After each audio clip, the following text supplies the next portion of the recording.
तर इकडे सुनील तटकरे यांनी खरं तर राऊतांना सुद्धा टीका केलेली आहे, त्यांना प्रत्युत्तर दिलंय। दरम्यान पत्रकार परिषदेमध्ये पत्रकाला थांबवण्यावरून तटकरेंनी धनंजय मुंडेंना देखील कान पिचक्या दिलेल्या आहेत। धनंजय मुंडेंनी बोलणं योग्य नव्हतं, मुख्य व्यक्तीस बोलू द्यावं असा सल्ला सुनील तटकरेंनी दिला।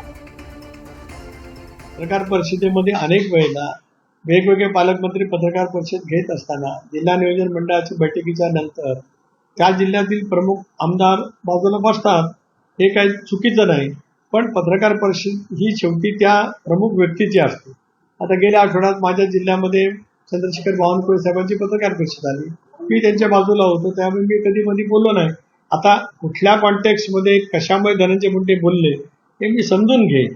शेवटी पत्रकार परिषद ही मुख्य महनीय व्यक्तीची असते, अशा वेळेला बाजूला बसणं ठीक आहे, पण बाजूला बसून पत्रकार परिषदेमध्ये भाग घेणं हे सुद्धा काय योग्य असं मला वाटतं। त्यांनीच बोलावं, पत्रकार परिषद त्यांच्या नावानेच असते, त्यामुळे त्यांनी संवाद करणं हा त्याच्यातला गाभा आहे, हा महत्वाचाच भाग आहे।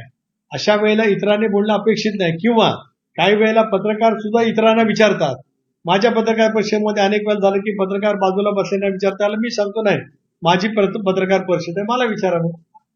हे संकेत दोन्ही बाजूनी आहे, आणि आमचे सहकारी या बाबतीमध्ये नक्कीच यापुढे जबाबदारीने मागतील।